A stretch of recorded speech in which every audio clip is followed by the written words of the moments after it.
Welcome to Canfield Company. I'm your host, Rob Canfield. In this show, we talk about people, places, events, or basically anything that I feel like talking about. After all, it's my show. Let's get started with topic number 1 today. I am a member of a Toastmasters club, Moser Community Toastmasters in Portland. And today we had a couple of table topics that I brought up. The table topics in a Toastmasters club, you bring up a question and people come on stage and they get to answer the question off the top of their head. Now today, I was the table topics master, table topics host, and these are the 2 questions our club members had the opportunity to answer. First question was, should the government bail out people with large student loans? This is a very high profile topic based on what's been in the news lately. And the next topic that people could respond to on an impromptu manner was, what would be your policy to address illegal immigration? I'm going to start with the first topic. The first question we asked our fellow Toastmasters this morning: should the government bail out people with large student loans? Now, one of our members and Toastmasters, who was a CPA, regarding student loans, she told us about a conversation she had with one of her employees. See, the employee of hers had just graduated from college, and she had been bragging that she didn't have to make a payment on her student loan for 5 years. Then our Toastmasters member said she asked her employee if she knew what compound interest was. Her employee said she had no idea. So our Toastmaster member said she explained the concept to her employee, who was quite shocked at the concept of her student debt growing all on her own. Now, this elicited comments from several other Toastmasters who engaged in this question. The people in our club talked about their experience with student loans. They also talked about the way they got themselves through college. Some of them just saved money while they're in junior high school, and as an adults, saved up money. Others got scholarships and grants. It was a great head start to get into college. You work your tail off in high school and get some of those scholarships and grants. One member said he joined the Marines to get his college degree, and he highly recommended that as a way to get money to get your college education. He also highly recommended the Marine Corps as he went branch of service, and that's how he did it. Now, as we were going around the topic of should we bail out people's high college debt, bail out the students with high college debt, one thing also rose to the top of the list as far as a concern about student loans. Several of our Toastmaster members this morning talked about the complete lack of personal finance education, not only in our high schools, junior high schools, but also in college. If you're going to be incurring student debt, especially a large amount of student debt, to get your college degree, it's one thing to go to college and get a degree, but it's quite another thing to plan in advance how the heck you're going to pay for that college education. And I agreed with a lot of my fellow Toastmasters today, and that's what's missing today. People get the idea, and a lot of the media and other folks have been shoving into people's heads, you must have a 4-year degree to be successful. What's missing in that is you need a plan to figure out, how the heck am I going to pay for that expensive college education, that college degree? And that's what's missing today. We need to tell people, hey, this is what it's going to cost in your particular field of study. Some degrees are going to cost less than others, especially if you want to get a master's or a PhD. It's going to cost a lot more. Also, depending on what school you go to, it could depend on the cost. Right after this, I'm going to give you my suggestion for how to resolve this student loan issue. Should we actually forgive student debt? That's what I'm going to talk about next on Canfield Company.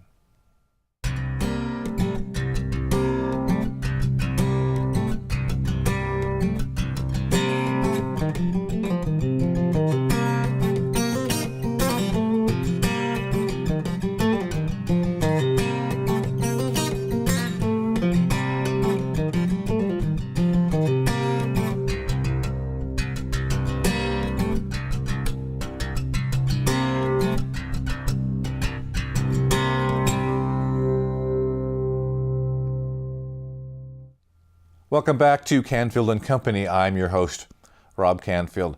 We've been talking about student debt and what should happen to it. Should we pay off college student debt? A lot of people are complaining that there's no way they could ever possibly pay for their student debt. It's going to take them the rest of their lives. And there have been people who are saying, hey, let's give them a break. It's ruining their lives. It's crippling them for life. They need a break. And I've been thinking, well, house, car, I'd like somebody to pay off those things too. Is the federal government going to pay off my car and my house because I don't feel I can afford it anymore? Of course not. But some people, and I tend to agree with them, think there has to be something to help the situation. Number one, as I mentioned before the break, is we need to give students a good grasp of financial education on how loans work, depending on your degree. How likely are you to be able to pay off your student loan based on the kind of job you anticipate getting from your college degree? For instance, if you are an arts or drama major, it might not be a good idea to get $50,000, $100,000, $150,000 in debt if the chances of you getting a job that will support paying off that loan in addition to your living expenses. Maybe that's not a good idea. But if you're going to go into the medical field or in the high-tech field where after you get your degrees you are likely to get a very high salary, that is the kind of thing that college counselors, high school counselors even should talk about with their students and prospective students in college. Now, I have a suggestion as to how we can solve this debt problem. They've got lots and lots of people with a high amount of student debt, but I have a proposed solution that could solve this problem. Now, for loan forgiveness of those who have extremely large debt with no reasonable way in the near future or far future to pay it off, this is my solution. For every year you went to college, and if you graduated with a degree, let's require that student to volunteer 16 documented hours per month. 16 documented hours per month for the length of the degree. For instance, if you've got a 2-year college degree, let's say from a community college, and you want to be forgiven that loan, what you would be required to do is for 2 years following that, or even 2 years while you're in school, you would need to volunteer 16 documented hours per month at a volunteer availability of your choice. Again, for instance, for a bachelor's degree, a 4-year bachelor's degree, if you have student debt you'd like to be waived or forgiven, you need to volunteer 16 hours a month for 4 years. The same for postgraduate. For instance, master's degree or PhD, you would have to work 16 hours, volunteer 16 hours per month for the length of time you were in school. Now think about it. Our nation has a tremendous need for dedicated volunteers in every community, and also it's a fact that many millions of people with college degrees with student loans are already volunteering in their local community.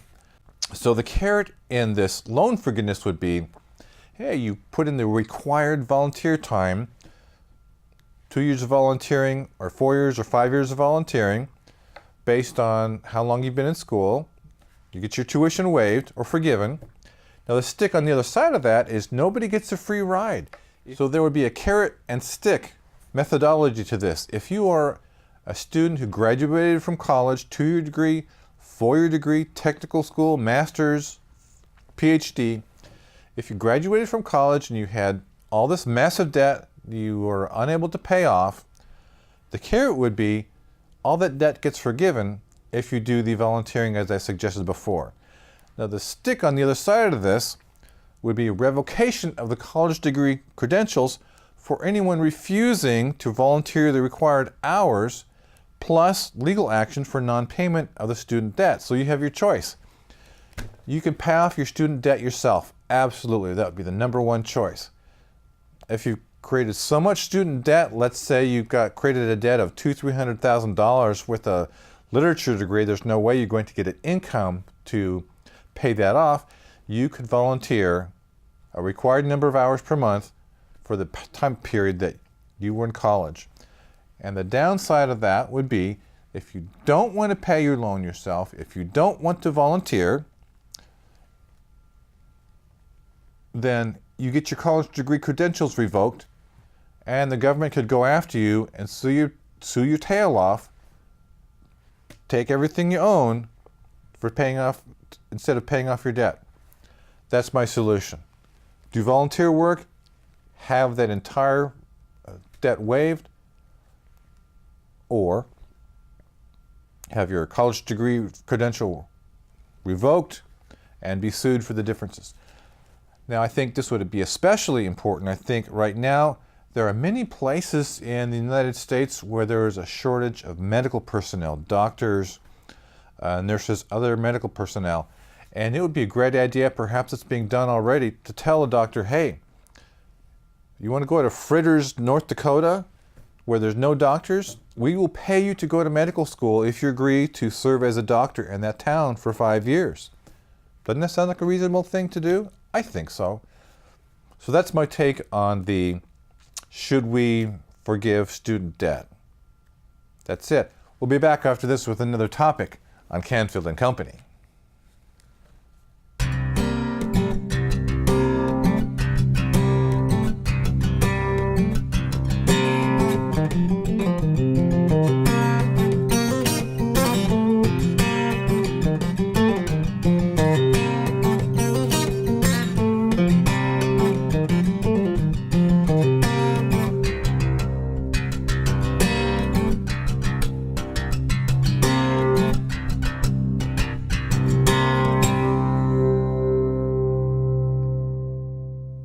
Welcome back to Canfield Company. I'm your host, Rob Canfield. Topic number 2 today. As I mentioned at the beginning of the show, at our Toastmasters meeting today, we had a part of the meeting where you talk off the top of your head, and I suggested 2 topics as the table topic master to my fellow Toastmaster today. The first one, which we discussed in the first segment, was should the government bail out people with large student loans? And at this point, I'm also going to talk about the second topic we talked about at our Toastmasters meeting today, in that what would be your policy to address illegal immigration? Now, I don't have any answers, but I do want to share a story of 2 sides of my family and how the immigration situation worked. On my mother's side of the family, my great-grandfather came over from Germany at the turn of the late 1800s to the United States. He had a sponsor in Randolph, Nebraska to sponsor him, so when they came from Germany they would have a place to live. So the family went through Ellis Island and they ended up in Randolph, Nebraska, and eventually most of the family came out to Oregon, Portland, Oregon, Gladstone, Oregon. The families, the brothers and sisters, there were 12 brothers and sisters. They all got married and had lived long, long lives. Almost all of them lived until their 90s, which is amazing. Almost all of them stayed married for years and years and years, and had very successful fulfilling lives. It was a great story about immigration, successful immigration. This is why people come here, to be successful in America. Now contrast my mother's side of the family with my father's side of the family.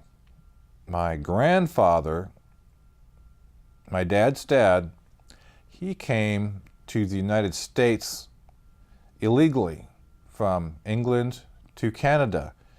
He went his way over, traveled over to Calgary in British Columbia, and eventually, as an illegal alien, came to Portland, Oregon. And he got married to my grandmother, and they raised 4 kids. Now, an interesting thing happened. I found this on Ancestry.com. I'd always knew he had been deported to England because my father told him about it. My grandfather, he had gone up to visit Canada. This is when my dad was 6 years old. My grandfather had gone up to Canada to visit relatives in Canada, and when he came back south at the border in Blaine, he was caught, and they figured out he was not in the United States legally, and they took him in, and he was eventually deported. And one of the stories my father said, he was 6 years old at his grandmother's home, and the immigration officials took my grandfather to the street, but they would not let my dad or his sisters come to the car and say goodbye to my grandfather. My dad was really heartbroken about this. He couldn't even say goodbye to his dad. Now, as a result of my grandfather being deported back to England, my dad's family kind of broke up. My grandmother ended up raising the family. So I'm not going to make any judgments, but that's my story on the two sides of legal versus illegal immigration. Now I'm going to fast forward to today. There have been lots of illegal immigration at the Mexican border. Doing the research I did the last few months, the most of the immigration here has come from 2 countries, Guatemala and Honduras. And it's well known that both countries are basically run by the drug lords, the governments are corrupt, and there's a lot of violence. So I don't blame the folks from Guatemala and Honduras wanting to get the heck out of their countries and come to the United States to come here for safety. Another friend of ours, who's in our Toastmasters Club, he came to the United States in 1975 when the communists took over Vietnam. He barely got out of the country, barely got out. He barely was able to get on a boat and get to the United States. He was nearly killed, but he managed to get here. Millions of Vietnamese came to the United States because the communists took over the country, because it was not safe there. And I think the same holds true for folks coming from Honduras and Ecuador. It's a violent place, and I don't blame them a bit for wanting to get their kids to a safe place. And if it were up to me, and if they're at the border and the folks from Ecuador and Honduras, if they can prove that they're not drug runners or part of a gang, I'd say let them all in. It's like the Statue of Liberty says, give me you're hungry, you're tired, you're poor. That's my personal story on immigration, and also my take on the current immigration from Honduras and Guatemala, excuse me. And we'll be right back after this with another topic on Canfield Company.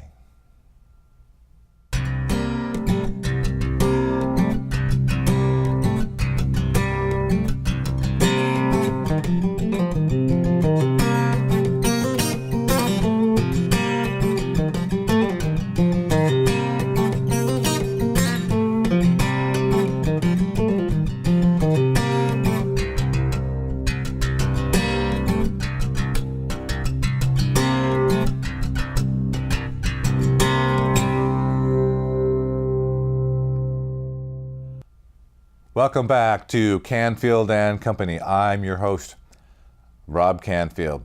We've talked about a couple of serious issues previously on the show, but let's change gears a little bit and let's talk about one of my favorites, dog people versus cat people. I found this story in the Washington Post, and the topic is dog versus cat.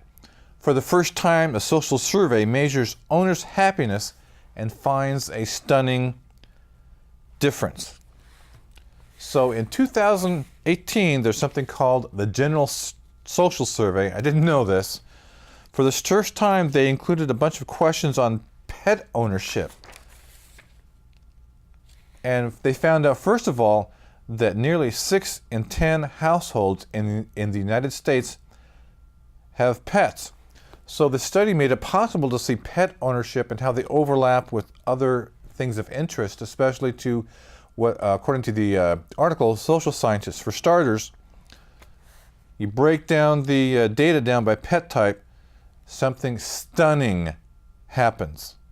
According to the study, and I'm quoting here from the Washington Post article, dog owners are about twice as likely as cat owners to say they're very happy with people owning both, falling somewhere in between. In other words, according to the study, dog people are slightly happier than those without any pets, but those in the cat camp, on the other hand, they're significantly less happy than people with no pets. Again, dog people are slightly happier than those without any pets. Now, the study did say that correlation does not equal causation, and there's differences between dog and cat owners for the differences in the study. But a 2016 study of dog and cat owners yielded greater happiness for dog owners relative to cat people. Didn't we already know this, folks? Didn't we really already know this? And it attributed the contrast, at least in part, in differences to personality. So, dog owner, we tend to be more agreeable, yes we are, more extrovertible and less neurotic than cat owners. And again, didn't we all know this already? Now, a 2015 study, according to this Washington Post article, linked the presence of a cat in the home to fewer negative emotions, but not necessarily an increase in positive ones. Now, what can I say? We all knew, of course, that dog people, people with dogs are happier and less neurotic than cat owners. Didn't we already know that? Now, one cat fan was Ernest Hemingway, according to this article in the Washington Post. They quoted Ernest Hemingway as saying, "A cat has absolute emotional honesty." He said, human beings, for one reason or another, may hide their feelings, but a cat does not. That's very true. I've had cats, and they're very clear on if they love you or hate you. Yeah, and it can turn on a dime, can it? Yeah. Well, that's it for this episode of Canfield and Company. If you have any questions or comments on the show, please feel free to shoot us an email at troutdalecanfield@gmail.com. If you'd like to see previous shows, you can go to our website, robertcanfield.com. That's right, we can see previous shows at robertcanfield.com. We also have a Facebook page, which is Canfield and Company, and we have a YouTube channel, Canfield and Company. If you want to be on the show, shoot me an email too. Yeah, troutdalecanfield@gmail.com. Again, thanks for watching. We'll have more show, more guests, more features in the next show. In the meantime, thanks for watching and hope you have a great Canfield and Company day.